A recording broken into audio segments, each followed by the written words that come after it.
Alrighty. Hit the boop boop.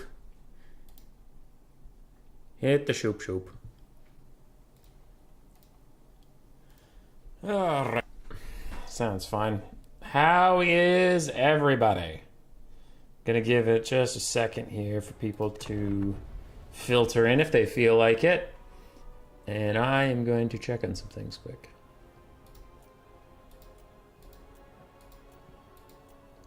Okay. Alright. I know where we start. How many replays do I have to go through tonight? Oh, God. Oh, okay. Alright. That is a lot. That is a lot. What up, Killer Lion? So if you've never seen this format before, we used to do it. We're bringing it back. Though this one was a little bit special, a little bit different. I posted on my community this sheet you see in front of yourself. I said, get a win with any of these things. I will mark it off and I will cast all the replays and declare a winner. Yeah, so let's do that. Let's do that. I loosely kept track of what was being presented, but I haven't actually seen any of these replays. We will go until we get a bingo, probably further, because some people had some pretty fun replays they wanted us to cast, but we have shit to do. So that's all I got. All right, we'll come back to that sheet every time we do something. So, Coops is claimed to win a game with Lokir and a Charybdis. If true, if not false, that would be 2 bingo squares. But how can one win with such a shitty unit? Are you casting every replay sent for this event? Yeah, sure. I thought 5 in a row might be 1, boring, and 2, easy. 5 replays. Bang that out in a second. Oh god, this replay? Yup, this replay. What's also fun about casting replays sometimes is if we get to like the bits where it's just a slow grind, we can fast forward. So we have Knights of the Ebon Claw, 2 Cold One Knights, a Charybdis, triple Bleak Swords, a Canate Assassin, the Raven's Heralds, a Sorceress of Dark with Word of Pain, Chill Wind, and Blade Wind. And then we have Lokir Fellheart up on Maelstrom, his dragon. What was kind of fun about this event is you get to see some different things. So it looks like whoever was fighting Coops was going for the Khorne stuff. Maybe. Or this was before the event and it was a coincidence. But it was kind of fun to see people try to make things work. Like a Steam Tank versus a Charybdis. Or the Black Lions versus, like, I don't know, some other chicanery. Doomflayers or something. Double Fleshhounds of Khorne paired with a Chaos Warhound on each side. It looks like those are actually far over here. So there's 2 Chaos Warhounds. So Marauders of Khorne for Khorne. We have 1 Chaos Warrior with dual weapons. We have the Hellforged Host Bloodletters. We have the Knights of the Brazen Throne, the Skull Crushers of Khorne ROR. I still don't understand them. I personally think they're pretty bad. And then we have a Herald of Khorne to provide some buffs. Cool, cool. A little bit of a skirmish phase is, ooh, yeah, Khorne brought 0 range, so the Raven Heralds can just walk over and do whatever they want. It looks like what they want to do is shoot the Knights of the Brazen Throne. Golden Knights and Knights of the Ebon Claw are going to go fight dogs forever, which they should be okay doing. They do have pretty good armor stats, and Fleshhounds don't have incredible armor piercing. They just have really high base weapon strength, but armor's armor. Khorne was cool umbrella? Yeah. There's some delay going simultaneously with your voice in the background. I don't know what to do about that. I'll just try speaking quieter and not having an echo or something. Knights of the Brazen Throne are going to charge in, but they immediately get Word of Pain, taking their melee attack down to what? Wow, 62, because the Locust of Wrath is just going to counter that immediately. So, alright, I guess it just cancels out that, but still pretty good melee stats on them. Though Golden Knights are trading rather effectively back if you consider that this is a 2,200 gold unit. Dogs on the far side seem to have either been forgotten or took the long way home, but now they are going to catch a Canaan Assassin and we'll probably get some free kills there. But elsewhere, it's not going very well for Khorne at all. Dogs are still trying to kill these knights and still not really able to, as Lokir even jumps in to provide some support. This is just a mass of core units that's not doing anything. I wonder if the Sorceress of Dark has enough for a... Ooh, yep, she has Blade Wind. A Blade Wind right there would be nuts. Absolutely nuts. Elsewhere, the Dark Elves are dying. The 3 infantry units they brought are all dead, so... Khorne's got that going for him, I guess. And the Charybdis! Oh yeah, you exist, buddy! Have you done anything? 89 value worth of something. Super proud of you. You're so great. Dark Sorceresses up here. Knights of the Brazen Throne are running. Can't say I blame them. They're already dead. What was your value, fellas? Not a lot. All right. Less than half your cost.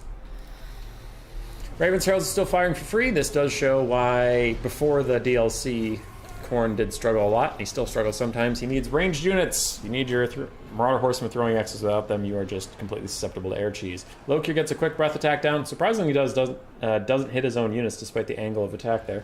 That is interesting. But man, these Knights of the Ebb and Claw are just in it to win it. They aren't going anywhere.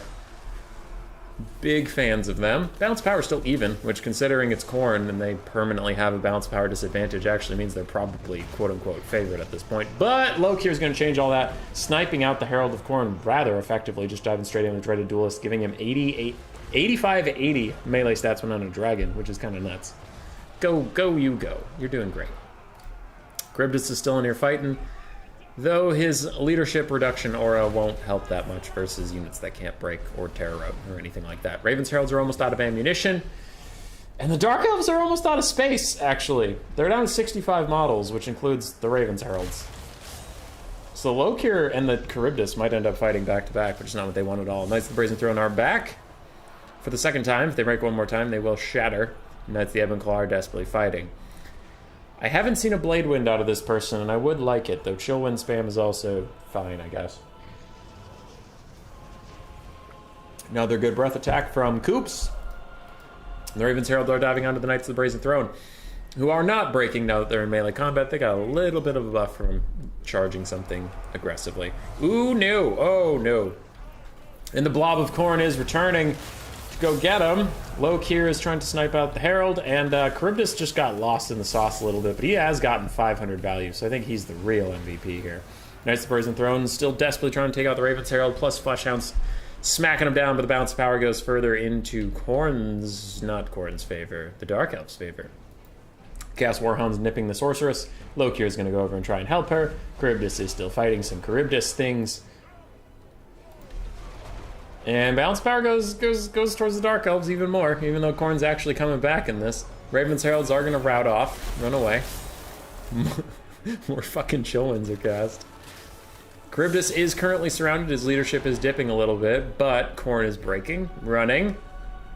Knights of the Brazen Throne are back in there. Herald of Khorne is on the outsides, chilling. Charybdis is falling lower, and unlike his Hydra cousin, he does not have any healing whatsoever. Raven's Herald is back. Bounce power gets a little further away from army losses, which is good. Lokir is going to dive in, hit the Herald of Khorne on the side of the head, probably hit him again.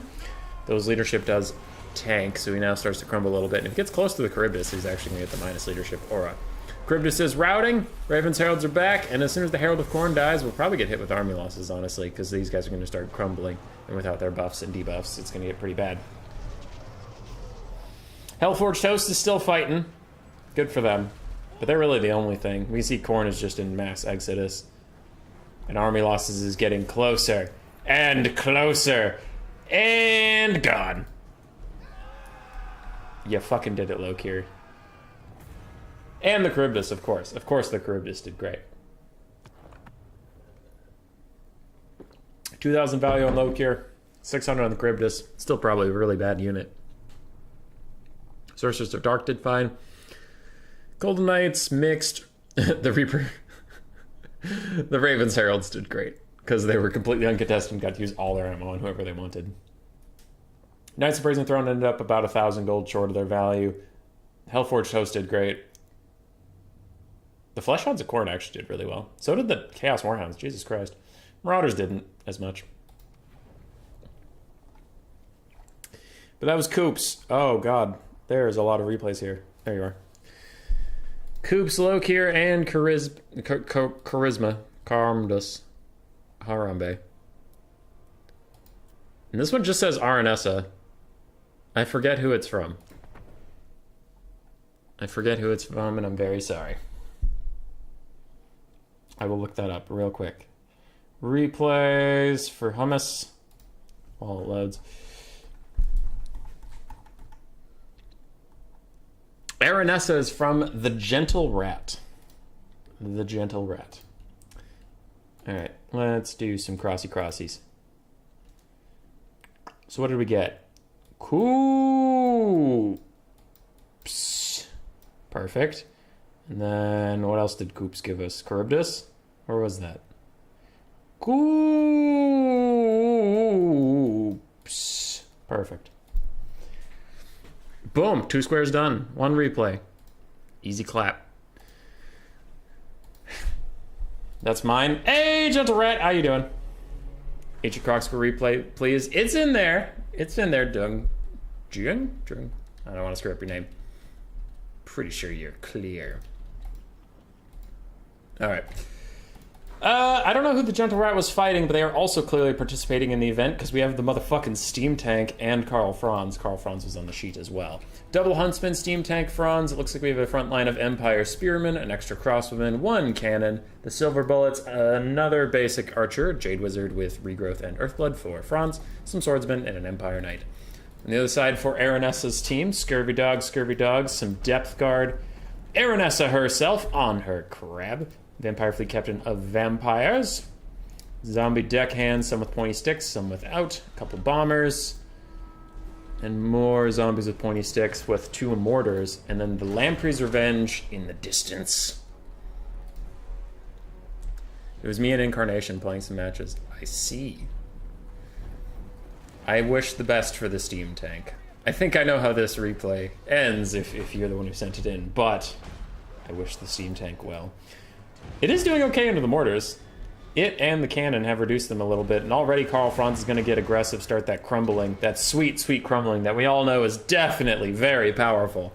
Oh boy, look at them crumble. Look at their health just whittle away 10 at a time out of a health pool of 4,000. Regardless, Dogs trying to get involved. Incarnation is going to sweep up with some Empire Knights, and they hightail it out of there. They don't want anything to do with that. The coast cometh, and the Empire is lacking a bit in the brawn department. Their front line is rather weak. It's almost like they have 4,000 gold tied up in Franz and the Steam Tank. But the sneaky, sneaky huntsmen off to the side are trying to kill off the bombers before they can tee off onto some spearmen. Shields or no shields, bombs are going to hurt. A lot. A lot. Just so much. I don't know what the mortars have been doing. Looks like they've been shooting basic spearmen, doing what they can. Ooh, these Depth Guard are also going to be really hard to kill. Unless maybe the Steam Tank can kill them? I don't know. What's the Steam Tank even shooting at these days? What you doing, bud?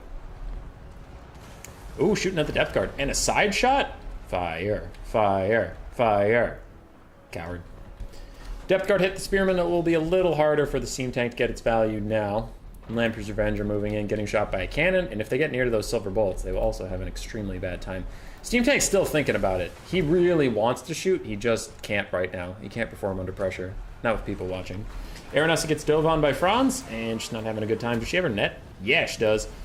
Throws out the net.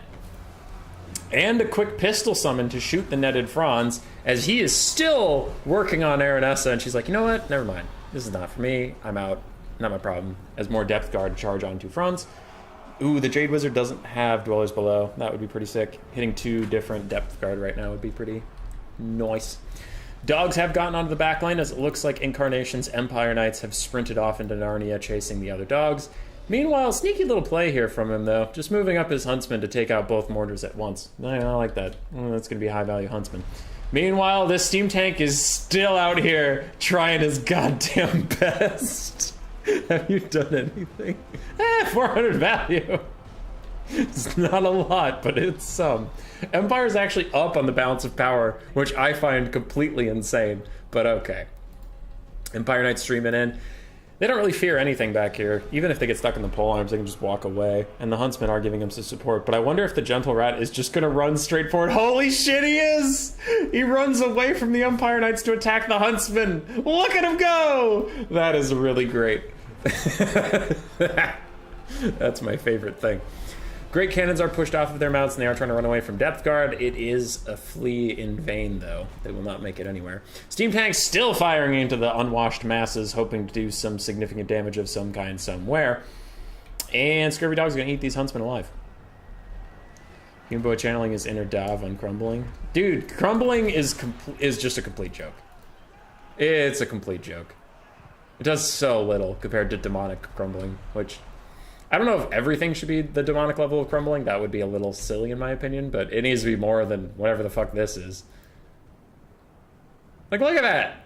That's nothing. That is nothing. Anyway. Scurvy dogs have killed a huntsman, and they're immediately targeted onto the silver bullets. Very nice micro control from the Vampire Coast. And as Anticity has said many times, dogs are kind of the most important unit on the entire roster. Clearly the Gentle Rat knows that as well. One mortar is still alive and online. Looks like the Empire Knights are abandoning their attempt to try and kill it, and instead going to help some of their own ranged assets. Balance power is still about dead even, as the undead chase various things around with various levels of enthusiasm, ranging from to zombie joke. We have a bit of reforming, so I'm going to go into ×2 speed just for a second as Franz and the Steam Tank fight innumerable zombies, and there is a bit of Benny Hilling off in the distance. Meanwhile, the Mortar team is still trying to take out the Silver Bullets, doing a decent job until they stalk. Why aren't they stalked? Oh, I guess those zombies are kind of close, but still, I think they should be stalked by now. Well, now they're routing, so sucks to suck. Aranessa is getting hunted down by the boy Franz once again. Never mind, he's after dogs? Why are you after dogs? Kill Aranessa. She's more important than any dog. Well, not Hazel, but any other dog. And she seems to realize she's in trouble. She starts to run away as well. Jade Wizard and Franz are here fighting, but they will soon peace out. Or will the Jade Wizard? He's on foot. He can't peace out if he wanted to. There is a Vampire Caster on top of him. Vampire Casters are actually pretty good melee combatants. Pretty good. Pistol Summon is shooting at Franz. Meanwhile, the Lamprey's Revenge and Depth Guard are here to protect Aranessa from his malicious gaze, his malicious intent, but he is just going to instead land on the caster and target her. And Franz is one of the few characters that can actually hit foot heroes or lords, as you can see, very clearly demonstrated. So Franz is a pretty good pick here. But there's the Aranessa net. If you didn't know about the Aranessa net, the Spearfisher's net, it also lowers their melee defense by 24, and it is a net which the Vampire Coast usually lacks, making Franz a rather susceptible target. Only 19 melee defense to his name, though he is currently getting regrowth. Regrowth! Lamprey's Revenge are in here fighting, trying to lock Franz in place, and that they will. His healing cap is within sight, and Aranessa is currently teeing off onto him. But the Steam Tank is here to lend its support. It has not forgotten you, sir. The Steam Tank is back. Oh, God, I love that thing. So Franz is still in here fighting, though he is awfully close to breaking. I can't even see his leadership bar. And Empire Knights are going to plow into the summoned zombies, who are keeping Franz locked, kind of. It's mostly Lamprey's Revenge, honestly, doing it. Franz is going to get out. Jade Wizard has also retreated. The Empire has reformed some semblance of a front line, all charging this mortar that's almost out of ammo, so it looks like the Vampire Coast are just going to abandon it later, nerd, and just leave. Steam Tank's firing into Lamprey's Revenge, getting some nice cross shots. You've actually got to get pretty good value by now. 1,500! That's the boy! That is the Steam Tank we all know and love. Franz and his Empire Knights are retreating. Jade Wizard's still buying some space, as well as the Steam Tank continues to fire away, unconcerned. Silver Bullets and Archers have gotten in range of the mortar. Its days are numbered, but can it rout the Silver Bullets yet again? Maybe. That is a very solid maybe. Wow, everything over here is just so low. Good lord. Steam Tank is running away. Fires into some random zombies as Aranessa and her crew catch up. Oh, there's still 2 Depth Guard, but they have no healer anymore. So relying entirely on, regeneration, and then regeneration while in melee combat. So there's, I guess, a good amount of healing left on the Vampire Coast, but no caster. Mortar is gone. Mortar is gone. Steam Tank's going to bump and grind. Meanwhile, the Empire is going to come support. Lamprey's Revenge arrive. And I don't think you have another Spearfisher's net in you, do you? Oh, you have one more. You could use it on the Steam Tank and stop it from running away. Where's the Jade Wizard? He's got to get close by and throw a regrowth on that thing. Steam Tank's actually a great regrowth target. Empire Knights lackadaisically come in to help. That was pretty limp, Empire Knights. Hey, there's the regrowth. Let's go. Is it overcasted? Ah, it's just a regular regrowth. Still good. Still good. Silver Bullets are firing from a very safe distance, and they have tons of ammunition. Not a lot of models, but tons of ammunition. They'll be around. They'll poke. These huntsmen are just basic infantry now. And Franz is lurking, waiting for his chance. There is still one Spearfisher's net. It was not used so far. A little bit of Benny Hill music as the Steam Tank and Silver Bullets are trying to kite, and Franz is thinking about diving in. No, never mind. He was just joking. Depth Guard are gonna kill all these Imperials, and Aranessa, actually fighting back against Franz, gets a nasty hit onto him that we just saw, and she staggers back instead of actually taking damage. He's back down to 19 melee defense. He is getting completely destroyed. Gets a couple hits onto Aranessa, but it's not going to be enough. She does have 40% damage resist from her lucky dice, or whatever the hell that was that just faded, and netted Franz is not going anywhere. Lamprey's Revenge is there, and the Steam Tank, the loyal companion of the Empire, is back. It'll never abandon you, Franz. Fucking never. Never! Another regrowth is going to hit the Steam Tank, but I don't think it will be enough. The undead are immune to terror, and all of the Imperial troops are shattering, running, leaving the Steam Tank to its fate as Franz has died. Oh no. And this is looking like the end of our fair friend, the Steam Tank. Everything else is going to break. Army losses is going to hit, but the Steam Tank's unbreakable. He will fight to the very end, and God should he. He's almost heal capped with all the healing. We love that Steam Tank. Gentle Rat did pull off a win with Araness Assault Spite. The Lamprey's Revenge getting 2,900 value. 0 on the caster. Just healing, I guess. Depth Guard did great. Mortars did fine. Dogs did mixed, but overall well. The Polearms got crazy value whenever they got to fight a Steam Tank. That was fun. Franz, 2,000 value-ish to him. 2,600 the Steam Tank. Steam Tank! Aranessa's AoE anti-large actually helped a lot here. I unironically took Aranessa versus Bretonia in game 2 a lot, and people memed on me. Who's memeing now? Anyway. Huntsman, Silver Bullets did okay. They did just fine. Pretty well, actually. Cannon did fine. And the infantry died. Steam Tank! Best thing in the whole game. So, where does that leave us? Where does that leave us while I load up the next thing? We are Queekin Flayers, Gentle Rat. Gentle Rat again. I am doing these in chronological order because it matters for who actually won the bingo, quote unquote. So we are sticking to an order. This did have to be a win, so unfortunately Incarnation Steam Tank does not count, but we will count Gentle. Perfect. On Aranessa. And am I missing anything else?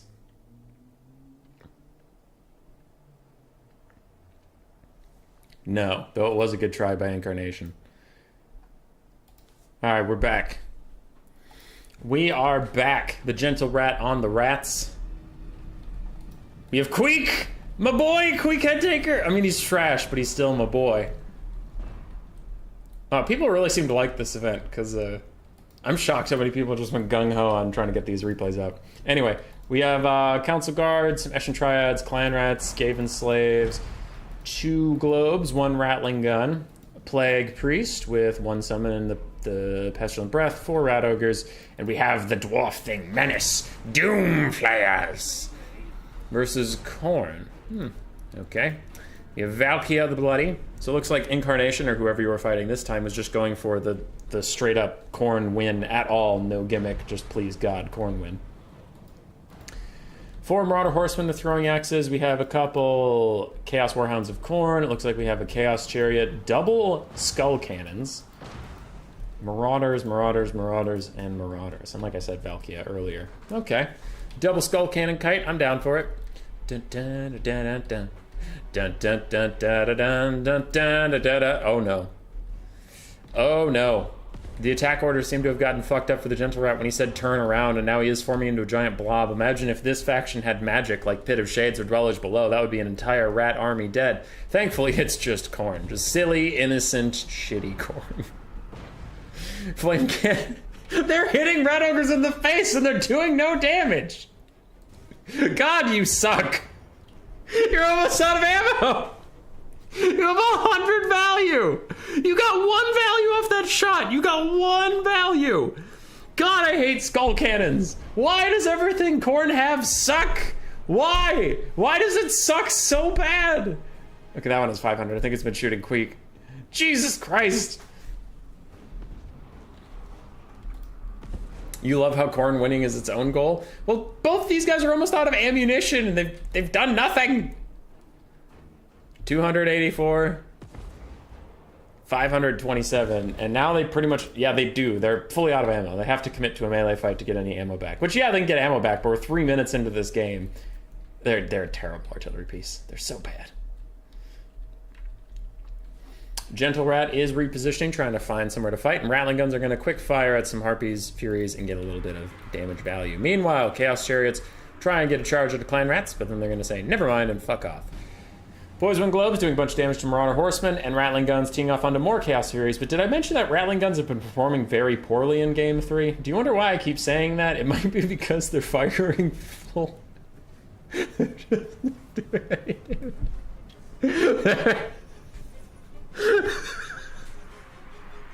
They're literally doing no damage.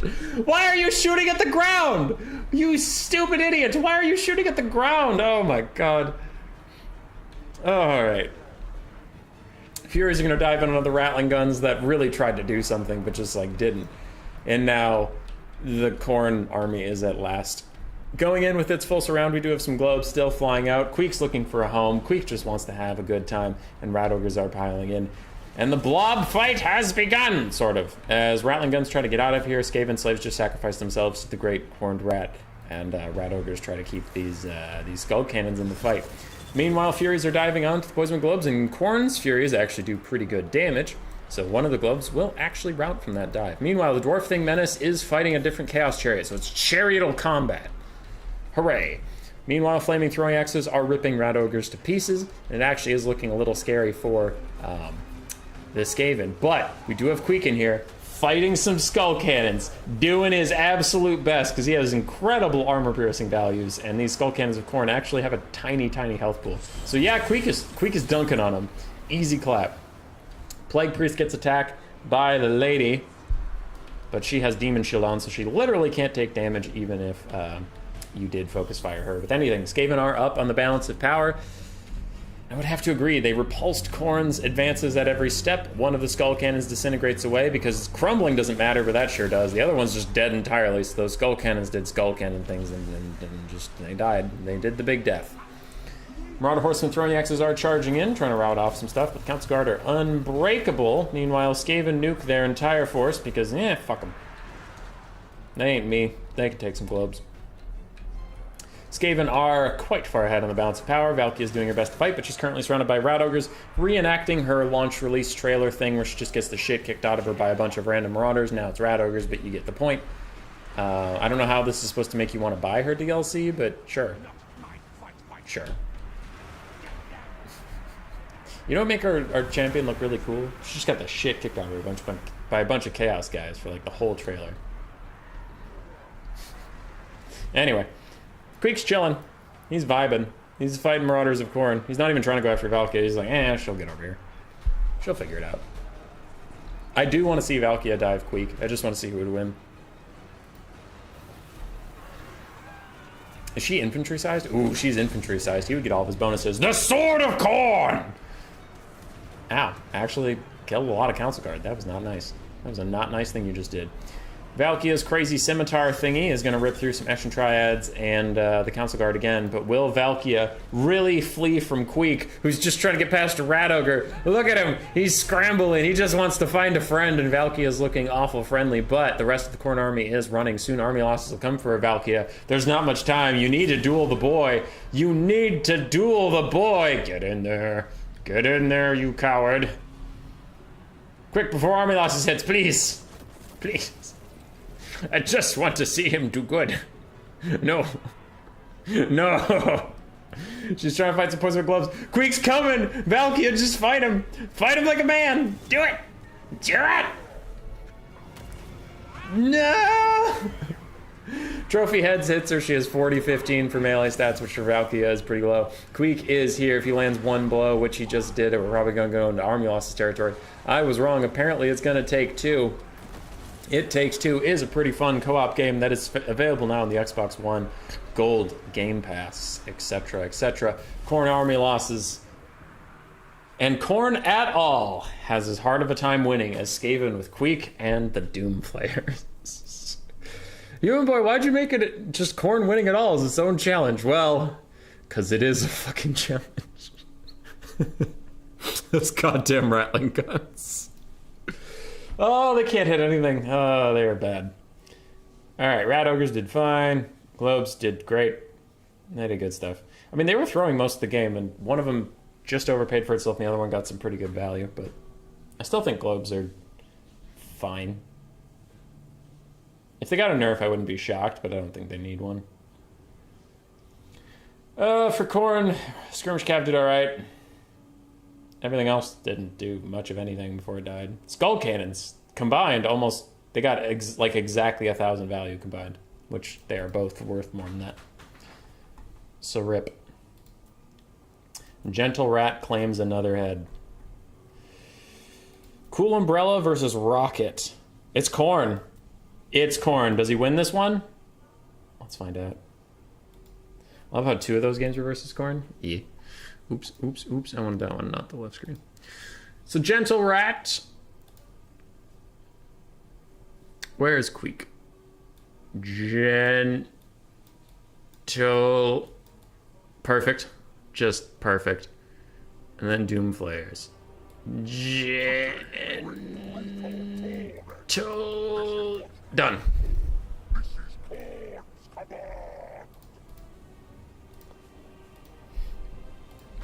Are Rattling Guns that bad in campaign as well? Honestly, yeah. Yeah. Rattling Guns are terrible in campaign. Because you can usually get Giselles at the same time you can get Rattling Guns, and Giselles are just better at literally everything right now. Rattling Guns are, for some reason, god-awful. They just, like, you just saw that, their accuracy is their main problem. They can't hit anything. And they have line-of-sight problems, but where Giselles make up for that with long range and accuracy when they do shoot, Rattling Guns don't hit anything and have medium range. So, yeah. We have Cool Umbrella versus Rocket Bro. We have Be'lakor, Marauder Horsemen. So it looks like this is Warriors of Chaos versus Khorne. We have some Chaos Spawn, Chosen with Great Weapons, Chaos Warhounds with Poison, Marauders, Chosen with Great Weapons. And I don't think Rocket was going for any of the challenges, because I don't see anything here that immediately tips me off to challenge material. Because I think the only thing Chaos had was a Dragon Ogre Shaggoth, which he doesn't have. For Khorne, Khorne itself is the challenge. Double Flesh Hounds, 2 Chaos Warhounds off in the distance. We do have Marauders of Khorne, Marauders of Khorne, Marauders of Khorne. The Hellforged Host, more dogs, Chaos Warhounds and Flesh Hounds. We do have 1 Minotaurs with Khorne with Great Weapons, and we have Scarbrand! That was insanely bad. I've never seen them miss so many shots. Yeah, it was brutal. Flesh Hounds take a quick fight with Chaos Spawn. It does look like it's a winning trade until it's not anymore. And Skirmish Cav plus Melkots means that's an entire dead Khorne unit. But, ooh, big blob of Skirmish Cav is getting punished. We talked about this earlier with Sir Groot. I mentioned that if you keep your Skirmish Cav in one big blob, it can be punished, and it looks like it is, as dogs need to close in. Umbrella, please bring your dogs in. Finish the noose. Finish the noose. No! They abandoned their Chaos Warhounds of Khorne to just tear her out. But they could have surrounded them all. Num num num. That would have been nice. Meanwhile, Scarbrand's killing random Marauders for fun. Just killing Marauders, smile. It looks like Be'lakor is chasing off some dogs. That's fair. Do we know that if his aura that gets rid of ITP, removes ITP, does that work on demon units? Like, would they tear her out? I don't know. Let's find out. Pit of Shades! Ooh, that is not actually going to be good. Ah, that's a friendly fire Pit of Shades. That's a friendly fire Pit of Shades. No! You're doing more damage to the Chosen than to the Hellforged Host. No! No! Oh, that was so painful. I know it was friendly fire because Khorne doesn't have any magic. Oh, no. That's a tragedy. The Hellforged Host have a pretty significant spell resist. Yeah. Oh, he's going to want that one back. What up, Fat Kid at Recess? Where do I get a bingo card from? I don't know. I just made one on Photoshop that I keep reusing and replacing all the words with stuff. Anyway, I digress. So Khorne is trying to win the frontline fight, which so far they're doing okay. Okay being the key word. On the flanks, the dogs are chasing down Skirmish Cav relatively well, because Khorne can only defend... Warriors of Chaos have only defended their Skirmish Cav with Skirmish Cav. They did not bring Hell Strategists of Slaanesh or something to peel off the dogs. Be'lakor is trying to save the area, but while Be'lakor is doing that, he's not elsewhere, so Scarbrand is running amok in the back lines. Good for you, Scarbrand. Khorne is still down a little bit on the balance of power. Can't say I disagree. But a lot of the Chaos Skirmish Cav are getting shut down. It just feels like Chaos has a lot of shit. Like, there's a lot of shit left. And Khorne is running ragged already. They're down to half. Chaos is still above half. But, ooh, this pocket's going to be good. Chosen with great weapons are losing to the Hellforged host, which is actually kind of nice. I mean, I guess. Chosen have been getting dunked on most of Game 3. So maybe they don't need any bad matchups, but I like the Hellforged host, so I want them to win. That gets into my next point, make us some video cards. God, what kind of content is this? Shit content, clearly. Bellacor's back, angrier than ever. And, ooh, the Minotaurs are still alive. I forgot you guys existed. Minotaurs are Khorne with great weapons, 800 value so far. Go, Khorne, go. Scarbrand's coming! And Kiara, resident expert of things Be'lakor, has told me many times that Be'lakor is not a good duelist because Scarbrand can beat him. And while I disagree on the premise of that question, that does get to our point of Scarbrand is here, and Scarbrand can beat him. The Shadow Shroud is giving him 40% damage resistance, but Scarbrand's 800 weapon strength doesn't give a shit. And he does, in fact, rampage the Dark Master, and he's still beating the crap out of the Hellforged host, is fighting the Chosen, and fighting a million things behind him. The Hellforged host is the only support Scarbrand has, but it's the only support Scarbrand needs, as he is still kicking the absolute shit out of Be'lakor, even with the 40% damage resistance. And his buffs haven't worn off, so actually that just might be permanent now. I don't really know. Scarbrand's here, and Minotaurs of Khorne are piling in to stop Be'lakor from even thinking about leaving as Melkoth's Mystifying Miasma hits them. Their leadership is allowing, but they just tear out. They can't tear out again, and Be'lakor needs to run away. His health pool is significantly depleted, and he does have healing, as we've mentioned many times, but it's pretty, like, meh healing. Yeah, for each unit wavering or lower leadership near him, he starts to get back some health per second, which is like, meh. It's pretty alright. Scarbrand's in here fighting with his Minotaur friends. He does have some Marauders coming back. And the battlefield really has spread out. It looks like Khorne and Chaos are trading all over the field, but Khorne is getting whittled down. Still running out of troops. Though they have caught up a little bit, they are now only outnumbered 2-1. 2-1, that's an improvement. It's mostly Marauders. It's mostly dogs. In fact, it's entirely Marauders and dogs. But can Scarbrand carry? Bounce power is dead even, which means Khorne's actually winning. Good for you, Khorne. Good for you, Scarbrand. I'm gonna do a little bit of fast forward. Marauder horsemen need to come back and throw some spooky javelins. Little javelins getting thrown. Scarbrand dives in. He is also going to cast a Pit of Shades on his butt to kill off some Marauders. He terror routes and naturally kills everything else. We are now down to just Scarbrand. The green on the balance of power is fading, ladies and gentlemen. The last of the Marauders are running. It is just Scarbrand versus the world, but he has a breath attack. He has hatred. He has anger. And he is a Sith Lord, pretty much. Pretty much.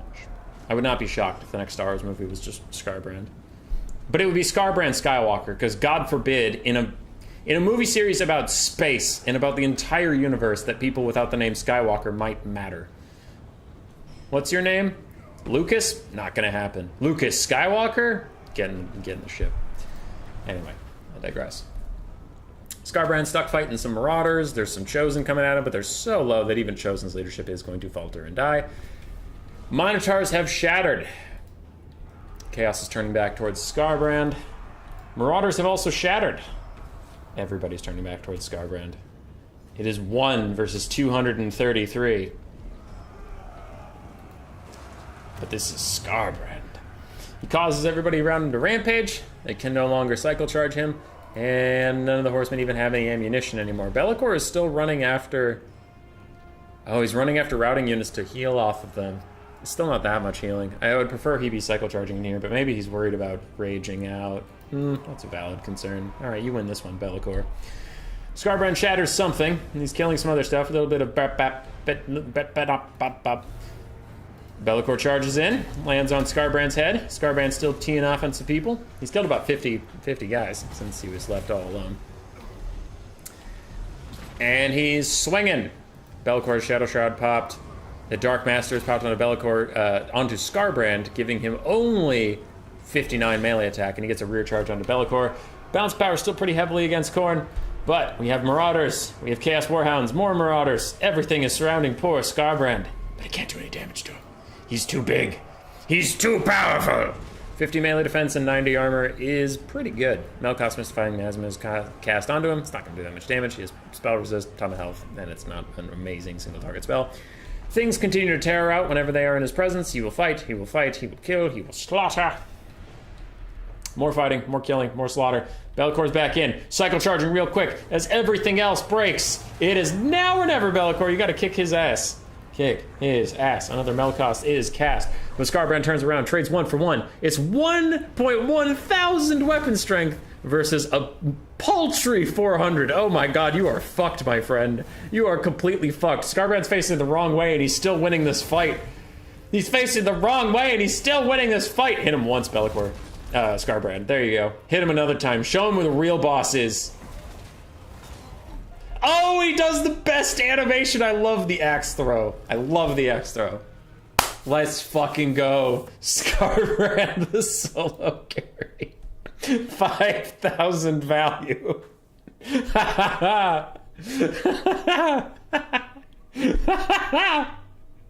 That's so much. He killed half the army by himself. Oh, the Hellforged Hosts and the Minotaurs did fine. Fleshhounds of Khorne really struggled to get their value back this game. Chaos Warhounds the same. The Marauders of Khorne mostly the same. Be'lakor 2,400 value, less than half of what Skarbrand brought to the table. Chosen with great weapons did alright. Chaos Spawn also did alright. Marauder Horsemen overall did well, and the dogs overall did well. Let's fucking go, Skarbrand. Alright. Oh, shit, dick. Don't want that one. No! Stop it! No! Stop it! No! I fucked up. Well, I'll load the correct replay on the other screen when I have time. But we do have this one is Brel.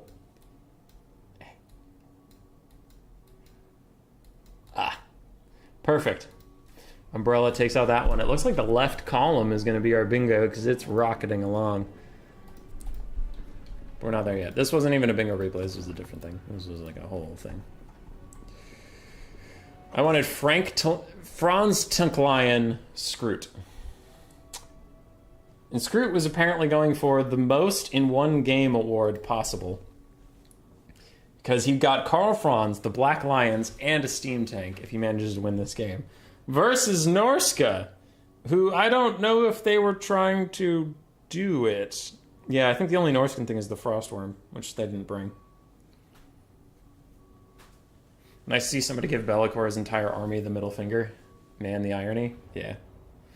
Be'lakor's a one-man army until you get Skarbrand in the mix. So Norsca versus Empire, we have the Black Lions, the War Wagon Hellblaster volley guns. A bunch of spearmen and swordsmen, some halberdiers in the back line. We do have a steam tank as well. Triple Free Company militia, Karl Franz in the sky, and a Jade Wizard. Simple build for a simple man. On the other side, we have armored skin wolves, triple Marauder Horsemasters, some Norscan Warhounds, and a fuck ton of Berserkers and Marauders, Marauder Champions, Wulfric the Wanderer on horse, and a Famir Balefiend of Fire with Flamestorm and Burning Head.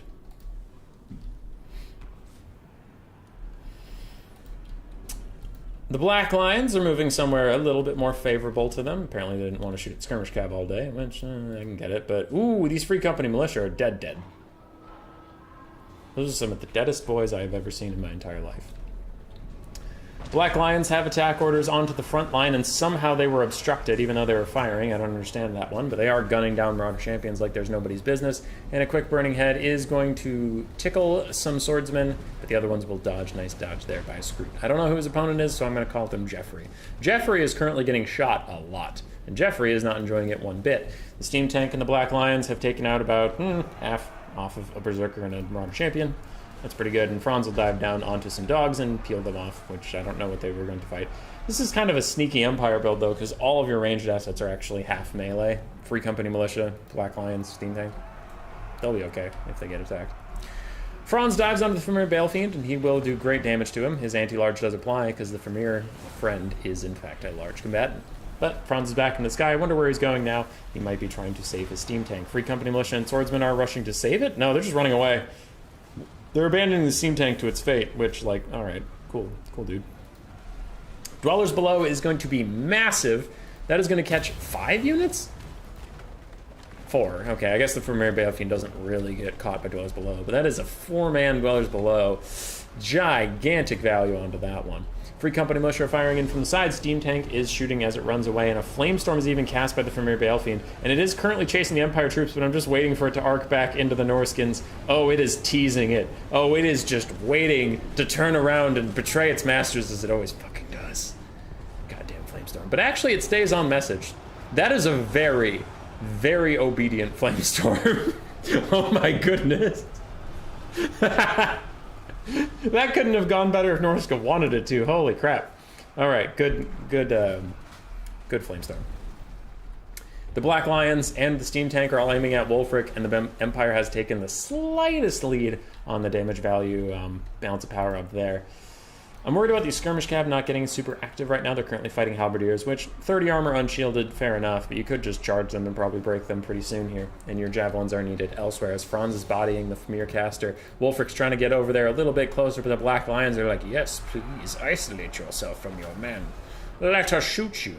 Is Hunter of Champions down? Hunter of Champions is down. Wulfric's on the hunt. Wulfric's on a horse, and he gets stuck in his own men. Never mind, he's back on that chase. But as soon as it's the enemy's men, then he's mega fucked. Halberdiers are routed off on the top side. We did note that. If these are Marauder Horsemasters, one of them should probably go into melee combat with the Black Lions. The Black Lions are 90 armor, but you need to stop them from shooting, and you will not win a shooting fight against the Black Lions. Norsca still has tons of infantry left to throw into the Furnace of War. Looks like that is what they intend to do, but they are currently just sitting in the range of the Black Lions, taking some shots from the side. Karl Franz is cycle charging our poor friend Wulfric the Wanderer, who is not having a good day trying to duel the leader of mankind. You know, in any capacity whatsoever. Steam Tank is also rather healthy.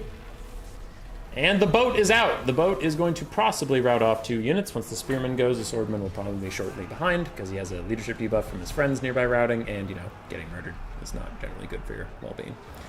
Marauder Horsemasters are trying to throw at Franz, it looks like, but someone needs to get in melee combat with the Black Lion so it can stop shooting, please. Somebody do that. As Wulfric 1v1s the Steam Tank with about 50 of his best friends. Marauder Horsemen, this is a replay, they didn't just hear me, but the Marauder Horsemasters do actually charge, but it looks like they don't charge into melee with the Black Lions. They were trying to run past it, and they get a little caught up. We also have the Armored Skinwolves nearby, and Norsca is going for one last valiant attempt. Balance of power is not looking great, but if you really think about it, it's mostly locked up in the Steam Tank's ammunition and the Black Lions' ammunition. The rest of the Empire is honestly routing. It's just these 4 single entities that are hanging on. Black Lions aren't a single entity, but you take my point. Skinwolves should probably fuck off and chase around the Black Lions. That would be optimal for them, but instead it looks like they are going to opt into this fight. Maybe try to goon out Franz, and I get the sentiment, but you really need to stop these Black Lions from shooting you in the ass. They have just been firing all game long, uncontested, and they're getting their value out.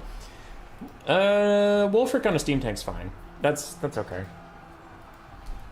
But I think the Skinwolves trying to take out Franz was overextending. There's pretty free targets here with the Black Lions, and it does look like some Marauder Horsemasters are finally going to go and stop it. Just stop it from shooting, please. No! Down in Ogres below! Not like this! They're so young! They're so young, Central Scrutinizer. You can't just do them like that. Oh my god, another 4-man Dwellers Below. God damn it. That's brutal. Everything else here is so low, I don't know if they're going to be able to finish off the Steam Tank and Franz. Black Lions lost one of their models. They're now running away. Low health, low leadership, but nothing can really capitalize on it. Oofda. Quick burning head from the Famir Balefiend. Well, if it hits these Free Company militia, it will rout them off with its burnt debuff. Oh no, it already hit them earlier. Okay, so they already had the debuff. I see. Marauder Horsemasters are dealing with Jade Wizard, but it will not matter as they're getting shot in the butt, and they will rout off. Balance Power is actually doing okay for Norsca, all things considered. It's not great. Where are these guys going? Where are these guys going? Come back. Come back here. Those are Marauder Champions? Come back here. What are you doing? Ooh, yeah. That Marauder Champion over there is desperately needed on this side of the pond.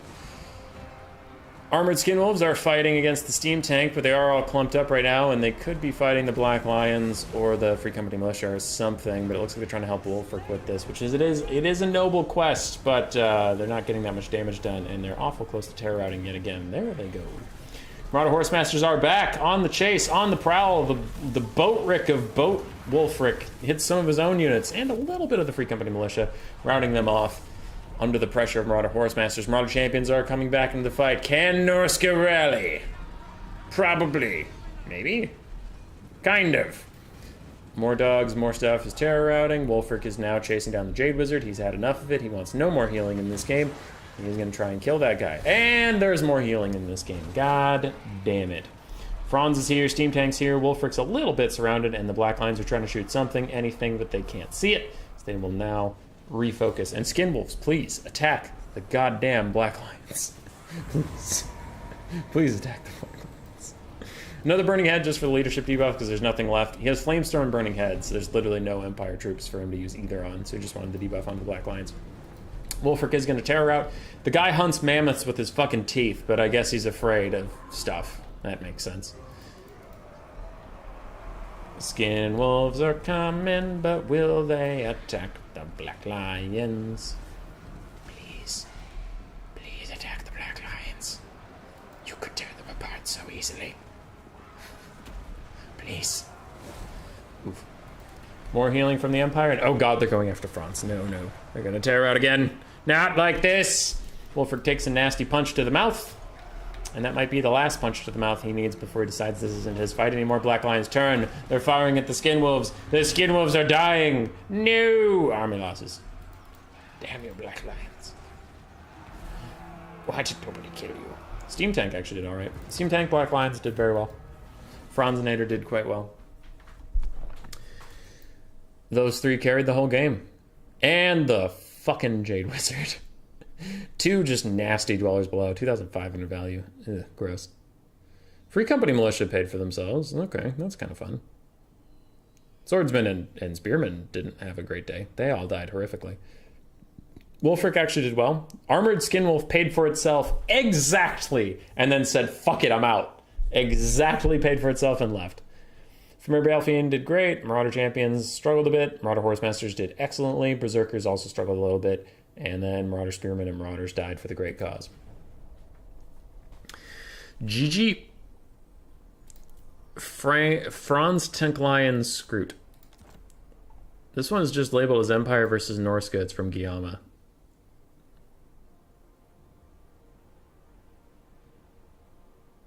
Grimgore is the best versus Copperman. Killer Lion, is that one from you? I remember you sent me some stuff, but I don't know. I didn't see it. Empire versus Norsca. I think this just has Franz in it. Yeah, it just has Franz in it. I'm sorry, whoever this is. Oh, it's Guillaume. I'm sorry, Guillaume. This block has already been covered, and I'm going to cut it. I'm so sorry. Oh my god, it hurts. It hurts. It does. Platy versus Grim. Okay.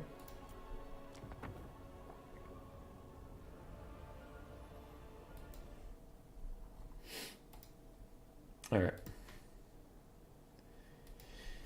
For the sake of time, I will skip any repeats. I apologize. So we have Scroot for the Black Lions. Scroot for Karl Franz comes back. And Scroot for Steam Tank. Very nice. On to Platypus.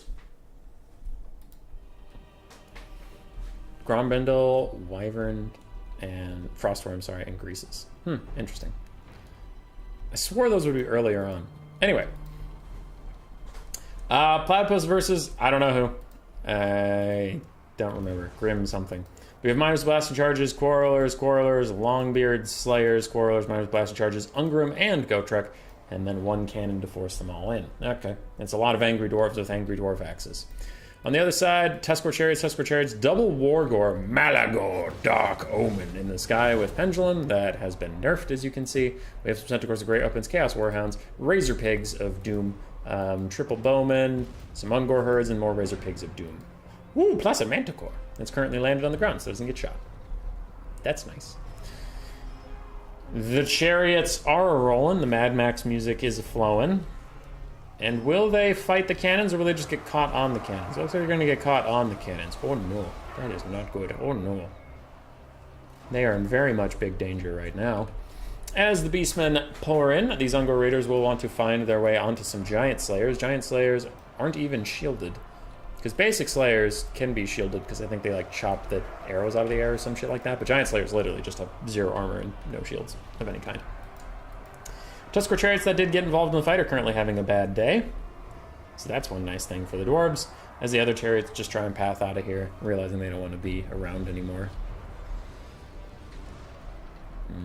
Like that skit.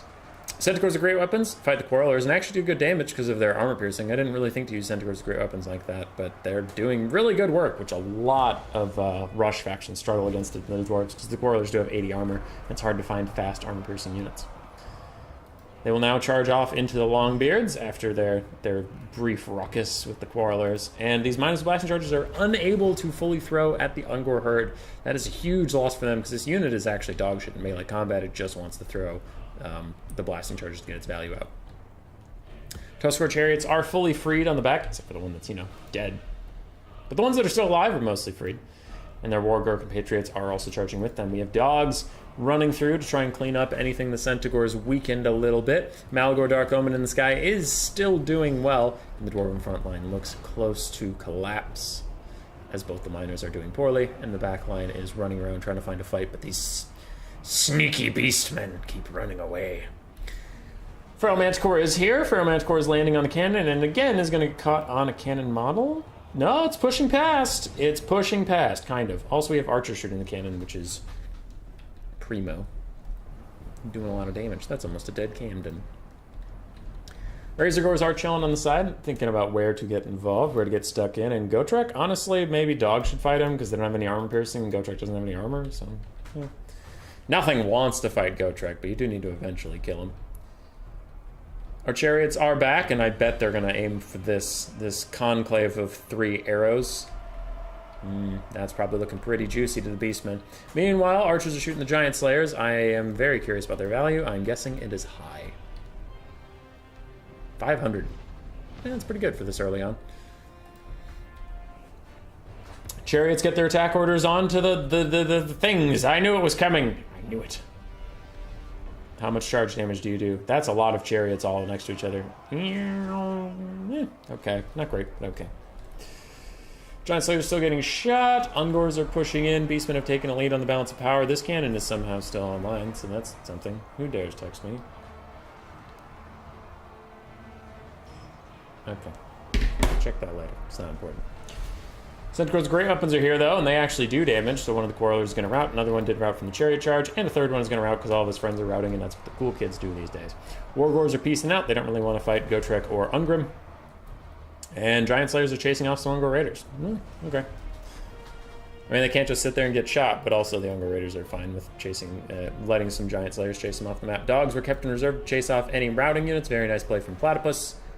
Knowing that dogs versus just dwarves straight up is not going to do very much damage, so might as well keep them for when anything routes, make sure it never comes back. These Ungor herds turn around and fight the Giant Slayers most likely. Another pendulum is cast, another pendulum does very, very little. Ungor Raiders are trying to chase after the Giant Slayers that are fighting their other Ungor Raider friends, and you see Platypus changes his direction of running away, so he kind of runs into the range of his own friends again, and the Wargore Double Chariot Boar Boy Biggins are still rolling dirty in the deep. These Longbeards are untouched in this entire game. That's fun. Archers pepper the area, killing more of their own friends than their foes, but eventually the Giant Slayers will be dead, and it'll all be worth it. I think. More Giant Slayers getting peppered down. Nice value on the Ungor Raiders so far. Very nice indeed. It is down to Ungrim and Gotrek, plus a full health Longbeard. And pretty much nothing else, because I doubt any significant amount of Giant Slayers are going to come out of this conflict alive. As their health whittles, those arrows are going to take more and more lives. Once you get it real low is when the models start to tick down for the big times. Longbeard's getting messed up. Ungrim and Gotrek are still full health. 59 models. One more volley. One more volley. Oh, there's only 50 of us left. Oh god, the humanity. Oh. Ah, I took the Slayer's oath not to die by some filthy cat. It's a goat, sorry. A filthy goat with a bow and arrow. Oh god, this sucks. Okay. Archers are fighting giant slayers. Now they're trying to run away. Ungors are going to charge in. Longbeards are just dying the slow death of the Longbeard nation. And they are routing at last. We are down to just the giant slayers and the slayer heroes. Getting shot. A little bit of kiting. Giant slayers are dead. Everything else is dead. We are down to 6 enemy units, including the 4 of this cannon that aren't shattered yet. Wherever they are. Probably close to the edge of the map. 3, 2, 1. Now the kiting begins. Archers are going to shoot Gotrek and Ungrim. Chariots will charge in occasionally, trying to get some free hits, but now it is mostly down to the Wargors. Razorgors charge in, charge out. More shooting. More debuffs. A full health Manticore is charging in. That actually will probably die rather quickly against Ungrim. And Gotrek if he feels like it, but it looks like mostly Ungrim. Ungrim's whittling away at it. Beastmen are standing around, trying to shoot, but this one runs into melee combat because ranged units are very, very functional. Dwarves deserve it. A lot of people don't like dwarves, Killer Lion. A lot of people. Gotrek is down. Ungrim remains. Where is that little dwarf's body? Couldn't find him. They are just some little dudes in mountains. Mountains, Gandalf. Wargor's actually got good value. Malgor did alright. Manticore did great. Chariots did fine. Razorgors did fine. Ungor Raiders did awesome. Basic Ungors did okay. And Dogs did okay. Iron Fist did fine. Gotrek, unfortunately, couldn't really find the targets he wanted. The cannon did alright. Longbeards did well as a front line. Quarrelers got shut down mostly. Miners blasting charges, even not getting their blasting charges off, did okay-ish. That was Platypus. Umbrella versus LT Tuck Cygor. What is this build? Umbrella, what the hell is this? Alright, we're loading up. Photoshop, take me away. Malagor. Platy. Alright.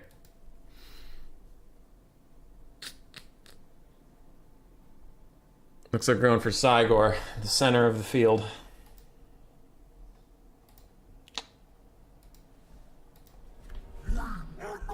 Is it because of how they are played? Yeah, mostly. That's usually the thing. Looks like we have Vampire Counts versus Beastmen. I actually like this matchup for Beastmen.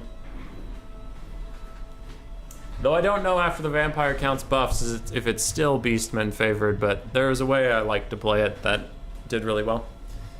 So we'll see how this goes. We do have the ROR Cygor, the Eye of Morsleep. It does come with a net plus artillery function, which is quite good. Torox the Brass Bull.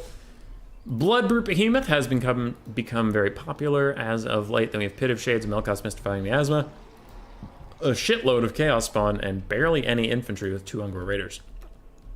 I would not bet on this build working. It looks very, very flimsy, personally.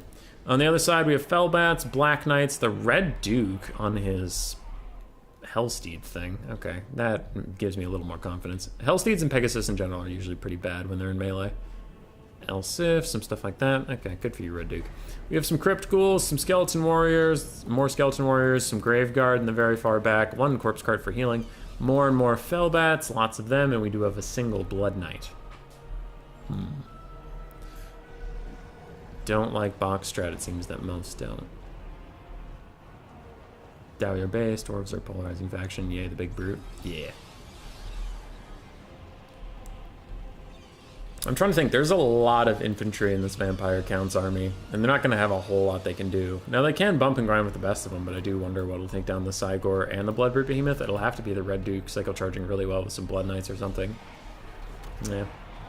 Anyway, Fellbats are in here. Fellbats are trying to stop these Ungor Raiders from shooting at anybody, and the front line of Skeleton Warriors has now started to mix with Ungors and Chaos Spawn. Good for them. Good for them. Blood Knights are charging into the infantry. Hopefully, for their sake, they get onto the Chaos Spawn. They will do very well there. Whereas the infantry, I mean, they'll still do fine, but it's not really worth their time. Until a Warp Gaze plus the Blood Brute Behemoth are just going to charge over here. Now, its initial charge didn't do as much damage as one would have hoped, but it looked cool. And that's half the battle, isn't it? As Pit of Shades is going to catch those Blood Knights plus a bunch of infantry units, they will start to run away now, but it doesn't look like they're going to get out in time. And is it overcast? That is definitely overcast. And that is a lot of damage on the Blood Knights you're going to need in the late game. I hope we have an invocation to heck for them soon, but it doesn't look like. In fact, they're followed up with a Melkos Mystifying Miasma. They are crumbling. They are crumbling. Will they get an invocation? Will they get anything to save them? Oh, we really need them in the late game, my friends. It does not look like it. Torox is still charging into them, trying to get his charge animation off, but he can't quite do it. He's still causing them to crumble. There's his charge animation. Good boy. And the Blood Knights are gone. They're dying. That's it. That's the end of them. Oh, boy. That is going to be tough. Black Knights are still charging in and out, but anything that can route for the Beastmen looks like it mostly has. Fellbats need to get out of here if they can. It looks like they're actually just going to crumble to death, though. Because we need some stuff to chase off these Ungor Raiders and make sure they don't come back in any capacity. Chaos Spawn are getting slowly dragged down by the undead forces, but it doesn't look like it's going to be enough. We really need the Blood Knights to be charging in and out. And with only one Blood Knight, as soon as it got focused down like that, it is going to be difficult. Red Duke now has to kill 3 large single entities on his own, and he's just on his Flying Pony. And the Flying Pony, as I said, I might have mentioned it before, but Flying Ponies are really bad in melee combat. They just don't have good animations, they don't have good hitboxes, they don't have really good anything going for them. Human Boy going for the fastest way to end the stream of the Cygor win. I'm just going in order. What else? Tomb Kings, Lizardmen, some Warriors Chaos. I'm enjoying High Elves and Warhammer 3. It's been pretty fun. Yeah. I've enjoyed, honestly, most Mortal factions. A little bit of Vampire Coast. The demons haven't really sung to me. I haven't found a lot of demons that I enjoyed, personally. Like Khorne, Tzeentch, Nurgle, or Slaanesh. I just haven't found a ton I liked in them. Anyway, Warriors of Chaos were never really my jam either, though, so it's just like Warriors of Chaos, but more. Red Duke, you can see, is not having a great time versus the Blood Brute and Torox, and then a Pit of Shades on some Graveguard is probably going to spell army losses, honestly. Once they die off, that is probably going to be too much. That is the straw that broke the camel's back. Another big shot onto the Red Duke, and I think that's going to be GG. The Beastmen win with still full health on all their single entities. Good lord. Good lordy! Oh, for some reason, the Balance of Power thinks we still have a shot. Another Melkoths. Good god. This guy is casting all of the spells. I think we all know how this ends at this point. There we go.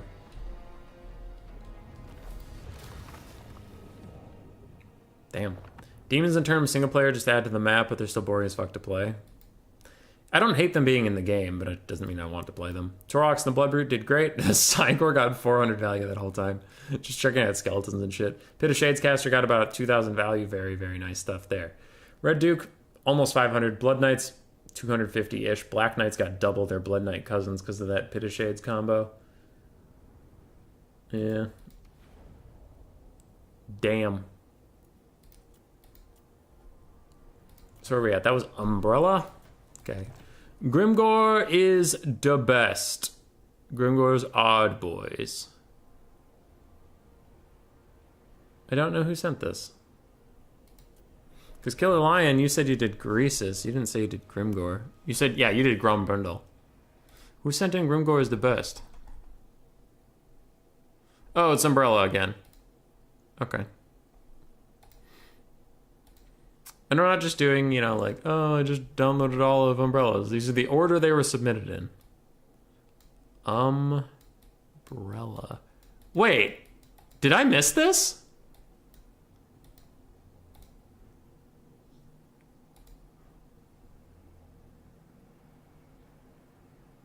Ha! I missed the first bingo! Holy shit, that's actually the first bingo! I didn't realize that we were doing it. Holy shit! Okay, so wait. So Coops, Gentle Rat, Coops, Central Scrutinizer, and Cool Umbrella did the first bingo, and I completely missed it. when I was hosting the event. Oh my god! That's really funny. Well, congratulations to them. That is a very different group than I thought I was going to be congratulating. Very nice. I'm going to switch colors so we can all see that. Cool. We're going to keep going for a bit, but still, cool. Not where I thought we would end up, but alright. We take those. Alright, we're going to cast some more replays, though, because I want to. In the forest, we have some triple gold chevroned forest goblin spider riders. One Doomdiver catapult, the Hammer of Gork. Another, we have Morgans Midget Marauders, 2 more Wolf Riders, 3 more Wolf Riders, Savage Orc, Orc Boys, then we have Grimgor Ironhide, Night Goblin Shaman, and a River Troll Hag. For the side of Chaos, we do have the Doom Knights of Tzeentch, Chaos Warhounds with Poison, Chosen with Great Weapons, Chaos Warriors of Khorne with Dual Weapons, Sigvald the Magnificent, the Severed Claw, Aspiring Champions, more Chosen with Great Weapons, and some Marauder Horsemasters. And it doesn't look like we have a caster, so that is definitely a mistake from the Chaos side, not having a caster. Thought it was the second row that got it. Me too, Killer Lion. Me too. We'll keep going. It's fine. Alright. Triple gold chevron. Forest Goblin Spider Riders are getting a side charge onto the Chaos Warhounds, but I'm very concerned about Chaos not having a caster. Also, their infantry corps is super elite, which can make them pretty easy to snipe out. But oh well. Doom Knights of Tzeentch are still trying to get some stuff done. Having a hard time with all these Forest Goblin Spider Riders around. Don't think they'd be that scared of them, but yeah, maybe they are. Spirit Leech is getting cast onto Sigvald, and Forest Goblins are still chasing down Chaos Warhounds. Cool, cool. These Chosen have had a pretty shit day so far. I don't think they've been enjoying it whatsoever. And is Grimgor gonna fight Siggy? Yes, he is! Yes, he is. Go, Grimgor, go! Does he have your next? Do you have anything? And he's there now. Pop your buffs. Nope, River Troll Hag's helping out. And damn, these Doomdivers are getting work done. No, it's the Hammer of Gork that's getting work done. Damn. Alright. Grimgor, are you popping your buffs yet, or what are we doing here? Foe Seeker, Stand Your Ground? Yeah, so he's up to 89-79 for melee stats. Sigvald has all of his buffs popped, but he also has your next popped onto him, so he is at 40-44. And a Spirit Leech plus Grimgor kicking his ass is probably going to spell the end of the Prince of Slaanesh rather swiftly. He's already down below half health. He's down to about a third. We can see his healing cap 3 minutes into the game, and about 10 seconds into his fight with Grimgor. A lot of Spider Riders are all grouped up on each other, so that's probably not ideal, but it looks like they're separating a little bit more now. Grimgor is still kicking Sigvald's ass, and Sigvald is actually almost dead. He even gets surrounded by spiders just so he can't move, and give Grimgor another shot at swinging at this Ansem Git. Swing at the Ansem Git. Swing at the Ansem Git. Nope.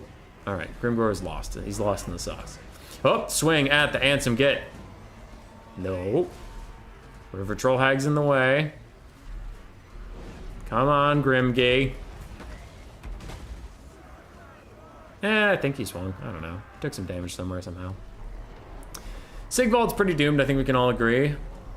Doom Knights of Tzeentch are now diving onto the Night Goblin Shaman. It looks like we have some Savage Orcs fighting Chosen with Great Weapons. The Chosen with Great Weapons will eventually win that, but there is a lot for them to go through. Greenskin Wa has been popped. They are quite far ahead on the balance of power. And they only outnumber them actually by 2 to 1. I thought it would have been more than that. I feel like there were a ton of Greenskins on the map, but apparently not. Skirmish Cav plus the Hammer of Gork are trying to make these Doom Knights of Tzeentch pay. And attrition damage is getting there eventually.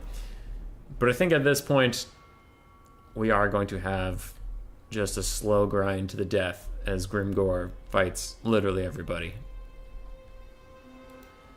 Chaos Warriors of Khorne dual weapons are going to fight back against Forest Goblin Spider Riders, but it doesn't look like they're going their way with the River Troll Hag fighting and helping out. Skirmish Cav will eventually take down the Doom Knights of Tzeentch, and the Warriors of Chaos will just back out. Good job, Cool Umbrella, on the Grimgor win. 1,700 value for him. 1,500 on the River Troll Hag. 1,200 on the Goblaba. Nothing else is looking that impressive. Morgan's Major Marauders, and this Spider Rider did well. Yeah. Siggy got 93 value. That's not good. It's not good at all. Doom Knights, 1,000. 500, 700, 700. Some of the infantry did all right. Marauder Horsemasters did great, as always. Alright, Grimgore is the best, is out. Killer Lion is coming up. He's coming up. Killer Lion, didn't you say you sent me Grombrindle? Where is Grombrindle? Weird. I thought I remember that one first.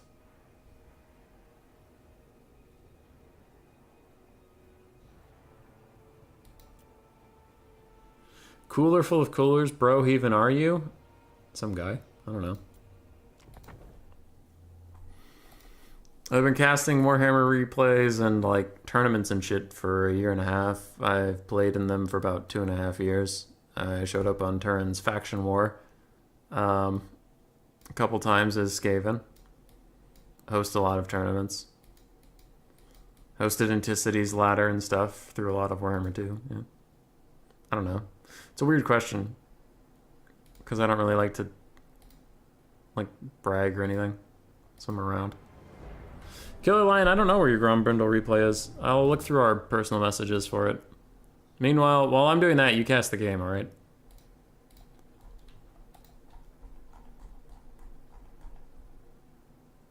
There's Frostworm, and there's Grombrindle. What the fuck?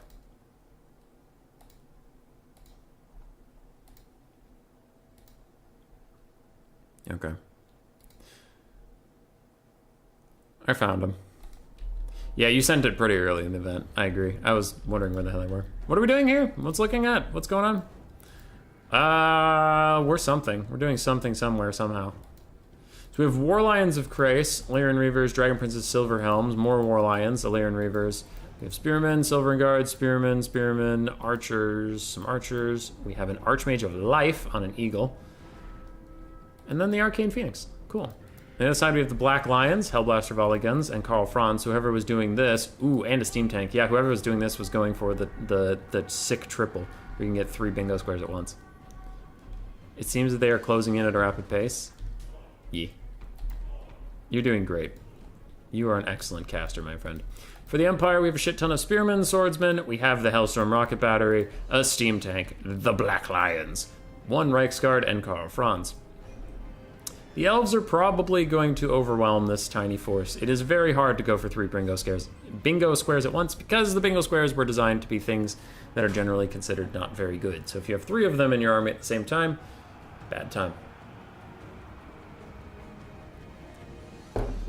And my tonic and tonic is gone, so now I'm sad. Anyway.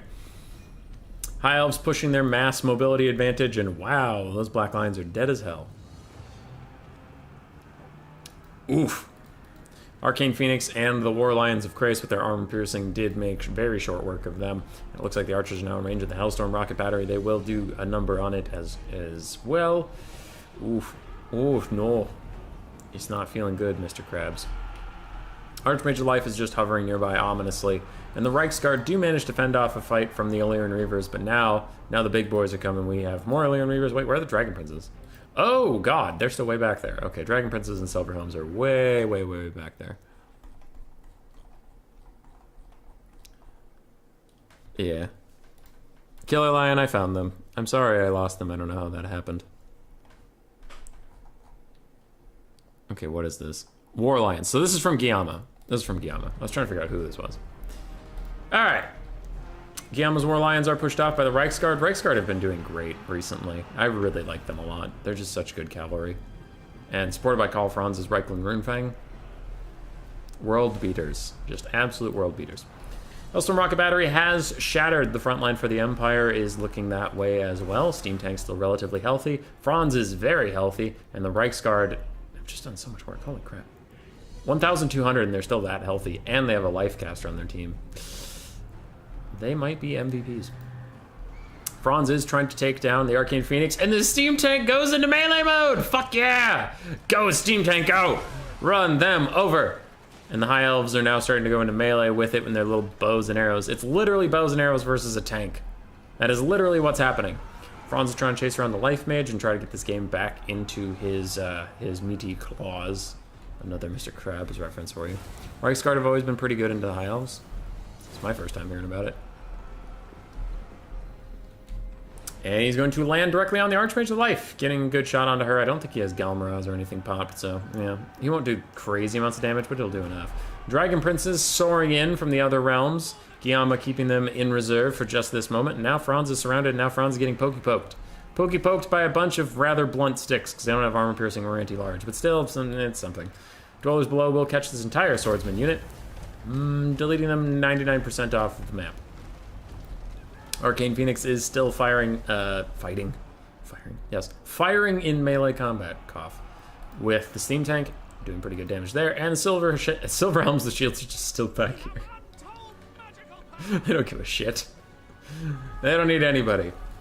Franz did escape from his eternal damnation with the Dragon Princes. He even gives the Reichsguard a buff on their way out, so they might win against something that is technically their superior. Arcane Phoenix will not give up on fighting the steam tank, and Franz is here as well, so it might want to give up on fighting that steam tank. It has gotten a lot of healing, and Phoenixes tend to rebirth infinitely. So this thing is going to heal cap before the game is over, I guarantee it, but Franz is not going to let it take the steam tank for free. Empire have honestly fought their way out of a pretty bad situation. They're now doing alright. They're beating the High Elf front line in several places. Their Reichsguard are still trading fine into some Dragon Princes. And Franz is a superior single target duelist than either the Arcane Phoenix or the Lady. He could maybe take them both if his buffs were up at the time. Jade Wizard puts his body between the two fearsome birds in the steam tank, and he is suffering for it greatly. He's not having a great time, and Franz does need to come bail them out. Preferably nowish? Where are you going, Franz? What are you doing? Another Dwellers Below is cast by the High Elves. It looks like it catches a bit of a Spearman and a bit of the Reichsguard. And then the Reichsguard take a rear charge and a side charge from more High Elf cavalry, and at last the valiant ones will fall. Franz is in, trying to take out the Lord and Caster, since he is Prince and Emperor, and now he puts himself between the steam tank and danger. Everybody is protecting the steam tank is protecting nobody else. The Black Lion is back! I said singular, because it is singular, but the Black Lion is back, and Franz is bodying the shit out of this Archmage. Oh my god. Oh no. She got destroyed. Alright. Franz is going to chase her off the map. The Arcane Phoenix is chasing around some swordsmen. Steam tank is, for now, uncontested. Black Lions, also uncontested. Jade Wizard's still alive. He's doing okay. Maybe archers are going to shoot him in the butt, though, at any second. And the Archmage of Life is technically safe, but we'll see if she manages to rally by the time she hits the edge of the map. Franz is cycle charging around, trying to rout off more War Lions and do more things. The Black Lion singular now shatters, decided he had enough of this shit. He's going home with 49 HP. Can't say I blame him. The steam tank is trying to kill off Dragon Princes before they hit him. And they hit him, they do. But don't worry, they don't have anti-large or armor-piercing steam tank. He'll be just fine. Archers have done a number on the Life Wizard. It looks like the Arcane Phoenix has as well, but what can kill Franz? I'm actually getting a little concerned for the High Elves at this point. Tanky is still fighting. Arcane Phoenix looks like it's going to finish off the Jade Wizard. It at least terror outs him, but it hasn't gotten an attack off yet. It's just waddling ominously. The Life Mage is back! Does she have an Earthblood for herself? Please have an Earthblood for yourself. You can't come back into combat with that little health. You're just going to break. I digress. Arcane Phoenix is walking off the Jade Wizard. No more healing for the Empire. High Elves, please tell me you have a... Why would you do that? No! Don't heal that one. Who gives a shit about that one? Heal yourself. Damn it! That makes me so angry. A full health... Ooh, full health Silver Harmless Shields at this point in the game? That's going to be brutal. Can Franz and the Steam Tank carry against all of the High Elves? That does sound a little dicey, though. The Archmage not healing herself makes that a little bit more doable, all things considered. A little bit of Benny healing, so I will just hit the fast forward button on this. Franz getting chased by Arcane Phoenix. He might want to turn around and fight that, but I don't know what he's exactly going for. It looks like he's just trying to scare off the Mage Lady, and then he lands amid the Dragon Princes. He is going to terror rout off a bunch of them and some archers. More archers shoot at him. He fights the Arcane Phoenix for a bit. He bops it. He bops it. He bops it again. He bops it another time. And another time. And another time. And another time.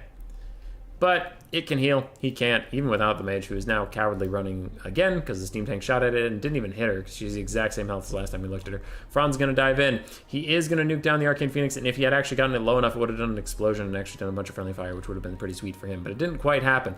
Franz is still fighting. There's a full health Silver Helms, though their leadership actually tanks down, and they might tear out. They are going to tear out. Oh, crap. Arcane Phoenix is back. It does its big explosion, killing a bunch of Empire troops, but it also manages to rout off Franz, and it just leaves the steam tank. Which, since there was a surrender, canonically it didn't die. Canonically, it's still fighting to this very day. Franz got 3,500 value. Black Lions didn't get any. Steam Tank did 1,500, which is pretty good. These Reichsguard did 1,900. Whoever this was really liked. I really liked the Reichsguard and Franz play. Black Lions got caught up pretty early, so that was a bit unfortunate. Arcane Phoenix did fine. Dragon Princes did fine. War Lions got 900 value between them. And Archers did very, very well. GG. What the fuck?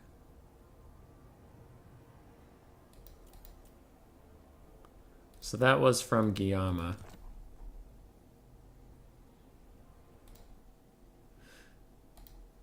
Killer Lion, I just re-downloaded your thing. Weird. There's something wrong with the files you sent me, good sir. But not your Greasus. Your Greasus replay works. But the Frostworm and the Grombrindle versus Greenskins weren't sent to me as a .replay file. They were just sent to me like, I don't know what they were, but it's not a replay file, so I can't watch them. Which makes me sad. Anyway. Yes. We will get one Killer Lion replay in today. And it's this one. Back at the Photoshop. So there was a Frostworm replay from Killer Lion that we will give him credit for. Killer. And then there was a Grombrindle. Killer. And this is where we should have been when we didn't know we already had a bingo. And then I went to host D&D. Sad times. Sad times indeed, but we do get one of your replays. And it's Grease's fucking Goldtooth. Ooh, Nurgle? Ooh. Okay. Nurgle versus Ogres. For Nurgle, we have some Furies. We have a couple Marauder Horsemen with throwing axes. We do have a Chaos War Shrine of Nurgle, a bunch of Plague Bears, Chosen, Festering Stooges, more Plague Bears, and Kugath Plaguefather. For the Ogres, Ogre Bulls, Noblars, more Ogre Bulls. We have the Sky Striders, love them a lot. We have the Maneater Pistols, double Lead Belchers, one Iron Blaster, and Greasus Goldtooth. This is a pretty good build versus Nurgle. You just generally want to outshoot him, don't want to blob too hard. So, the Sky Striders don't really want to stay in a fight. They just want to charge in, charge out, that sort of thing, which is a good way to use them. Double Lead Belchers can poke down Kugath. Powder Guts can poke down Kugath, but can also defend your backline against stuff when they go into melee. It's good. Lead Belcher's gunning down Greasus. I'm just going to fast forward through the brief period. There we go. Furies dove in onto Lead Belchers, but it looks like they will get peeled off by Greasus and Ogre Bulls. Lead Belchers took a decent amount of damage, but they'll survive. Kugath is back to nearly full HP after using a Fleshy Abundance on himself and just being a generally tanky bastard to take down. And the Sky Striders will take out some easy fresh fish in the Plague Bearers of Nurgle off on the far side. More Ogre Bulls and Noblars are fighting Plague Bears. It looks like Maneaters are trying to help out a little bit with that conundrum. Greasus is in. Greasus is trying to duel the big boy, Kugath Plaguefather himself, who currently has 88 melee offense, which is a little obscene. But Greasus is thick. Maybe you can get through that, maybe. Marauder Horsemen with throwing axes are moving in on the Powder Guts. The Powder Guts should be okay. I mean, throwing axes will still do a lot to them, but they'll counterfire. All right, they'll be okay. Lead Belchers do need to start kiting backwards. This one is still just firing downhill at Kugath, whose healing cap is already within sight, and Greasus is currently whooping his ass. Yeah, 1,300 value already. See, Greasus is doing pretty good. Quick little stream of corruption, and these two Noblars are both almost on their way out, which would leave Greasus alone pretty soon with the Festering Stooges and Kugath. Meanwhile, Powder Guts get to fight in melee combat versus Marauder Horsemen, and the Marauder Horsemen are going to realize that this is not at all what they want to be doing with their times. The Powder Guts are eating them alive. For anybody who doesn't know, the Powder Guts have adaptive tactics. They get plus 24 of each melee stat if they're ever losing in melee combat, and if they're winning, they're winning. So, yeah, Powder Guts are nuts. Greasus is still chasing around Kugath. He looks great. He's having a great time. He's barely taking any damage at all. And Kugath is now starting to throw at him, but it might be too little. It might be too late. Chaos War Shrine of Nurgle. How charged even are you? Not. It is like 1/3 of the way charged in its healing. Lead Belchers and Iron Blaster still supporting Greasus in his battle. The Festering Stooges have kind of gotten lost in the sauce. They're just standing around like dumbasses. There they go. They throw their grenades in the Lead Belchers and are actually going to peel them off a little bit. But Kugath is getting awfully low. He is trading well into Greasus now, though. Can he hang on? Another Fleshy Abundance is cast, but the Lead Belchers and Iron Blaster are still teeing off onto him. Man-Eaters have pushed off any skirmish cav there is. Balance of power is still roughly even, and the Sky Striders now going in for a rear charge on Kugath to save Greasus Goldtooth from himself. Go, piggies, go! And they do all right. They do all right on the charge. Iron Blaster gets another nice shot.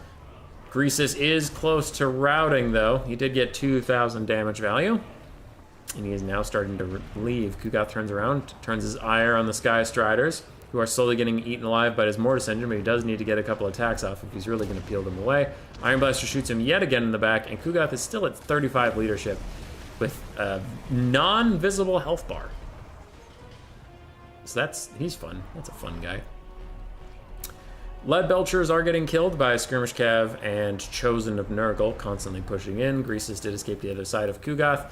Kugath is still not crumbling, just fighting the Sky Striders straight up, along with his Chaos War Shrine pal, but he has no more healing cap left to give. He is getting whittled down, and he is 42 HP and positive leadership, by the way. Dead.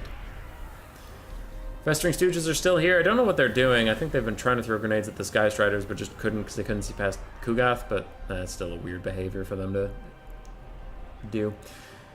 Ogres are actually down. They're down on the balance of power after all that. Powder Guts are trying to fight some more Plague Bearers. Our Lead Belchers are dead. One of them's dead entirely. This one has 3 models left, so not really enough to do any significant damage in the rest of the game. Greasus and the Sky Striders are back. I wonder if they can get enough for a Butcher. Oh, Killer Lion didn't have a mage again. Damn it, Killer Lion. Why do you hate mages so much? Take them, they're good. Anyway. Sky Striders fight the Plague Bears a little bit. These guys are also doing okay on leadership somehow. Somehow. We do have the Chaos War Shrine of Nurgle trying to heal up things. Sky Striders decided it's time for that Chaos War Shrine to sing no more, and they will charge into it. Only has 35 melee defense, so they could do significant damage on it if they don't get caught on each other like they tend to. And Greasus is fighting Plague Bears and Chosen. Iron Blaster's trying to fire downhill, which isn't going to work out super great for it. And the Powder Guts are currently running away from a bunch of Plague Bears and Nurglings. Meanwhile, a million Gnoblars are getting chased off by one Plague Bear that's almost dead. Yeah. Oh, and a nasty volley from the Festering Stooges will get the Sky Striders to probably rout? No, they're going to rally at the last second, but they're down to 4 models, which is not great for them. Greasus Goldtooth is running away. There are grenades aimed at him right now. Run! No! Oh, God. Oh, it's stinky. Oh, it's gross. There's vomit on the back of his chair. He took a lot of damage, but the Ogres are all of a sudden in ascendance. The Plague Bears on the far side have disintegrated, allowing the Ogres to rally some Gnoblars. Yay, Gnoblars! And this Chaos War Shrine of Nurgle got pushed off, it looks like, by the Iron Blaster. Sky Striders are going to take this opportunity to try and fight it, but it causes fear. They also cause fear, so they're immune to that, but still. It's close. They will finish off that War Shrine, it looks like. Greasus is also going to rout. Iron Blaster is still shooting. A little bit of Iron Blaster Benny healing as we finish off the Chaos War Shrine of Nurgle. Gnoblars rally with the Iron Guts. Powder Guts are shooting at these Plague Bears, not getting them to crumble just yet. And they're almost out of ammo. Bit of Ogre Kite. I like the Ogre Kite play. You're doing well there. Still bring a goddamn mage. Please. It's so worth it. Mages are always worth it. Mages are great. Powder Guts did finish off the Plague Bears. Festering Stooges are now fighting some Ogre Bulls. Sky Striders are barely hanging in there. Ogre Bulls are gone.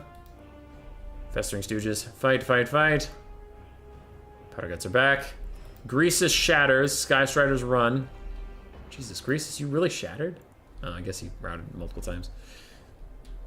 Festering Stooges and Chosen all fighting against the Powder Guts. The Iron Blaster is out of ammunition. It's now just a normal chariot, and it is just rolling through them. In and out, in and out. Shatter the Sky Striders? No, that's their third break. How did they not shatter? What? This is their third break. How'd they not shatter? What the fuck? Anyway. I digress. More cycle charging, more rolling. Festering Stooges push off the Sky Striders. There they shatter. There they're finally gone. Now we have just the Powder Guts. And the Iron Blaster versus the world. The balance of power is very against Nurgle, but I'm actually getting quite concerned. Powder Guts, can you do it? You have no ammunition left. They go in for one last charge real quick. They break off the Chosen, and army losses might take the Festering Stooges. There it does. And it is pretty much just an out-of-ammo Iron Blaster left on the map with 5 Powder Guts with no ammo. God damn. Grease has got 2,200 value. Almost the exact same on the Sky Striders. Powder Guts got about 2,100, 3,600 on the Iron Blaster, 1,100 and 1,500 on the Lead Belchers. And then Ogre Bulls and Nobblers all died for the great cause. Gugoth 1,500 value. Festering Stooges did great. Chosen Nurgle actually did really well. Plague Bears did fine. Marauder Horsemen did okay. Furies did okay. Greasus Goldtooth. All right, here we go. Here we go. That Blood Penguin, we love you.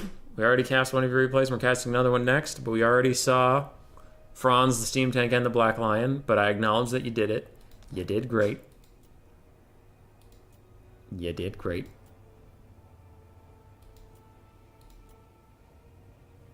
What are these?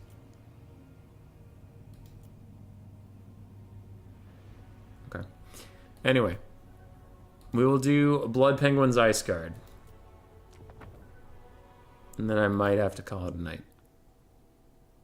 We will see. I just realized the camera is still in the standing position and I'm not standing anymore. My bad. Back to the Photoshop real quick. We have Greasus Goldtooth from Killer.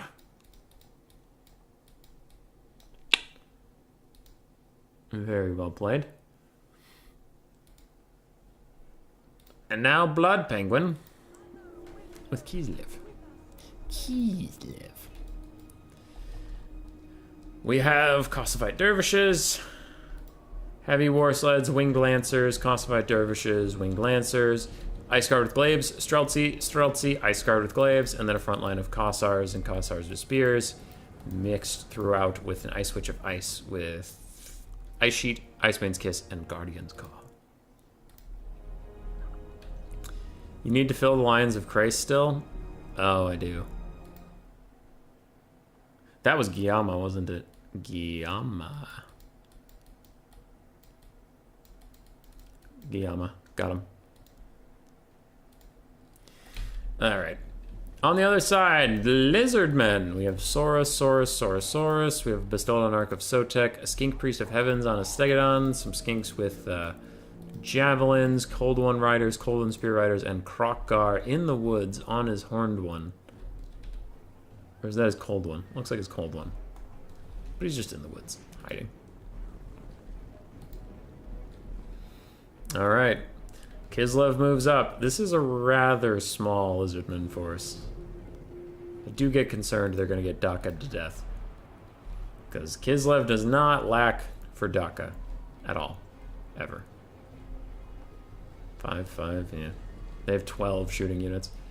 Saurus and all the dinosaurs are slowed in general. They didn't bring any healing whatsoever, so all this is going to add up. I think I will fast forward a little bit through some of the shooting phase, as the Saurus are just getting completely murdered, and they now run up into Streltsy, they now run up into Ice Guard, and it's not going well for them at all. Snow Leopard is summoned to probably chase after the Bestowed on Ark of Sotek, as Streltsy are trying to finish him off real quick. On the far side, Kosovoite Dervishes are going to fight against Golden Spear Riders. While the Golden Spear Riders will win that convincingly, Kosovoite Dervishes are unbreakable, so you're going to have to stick with them through the tedium forever. You'll have a hard time getting through in a meaningful fashion.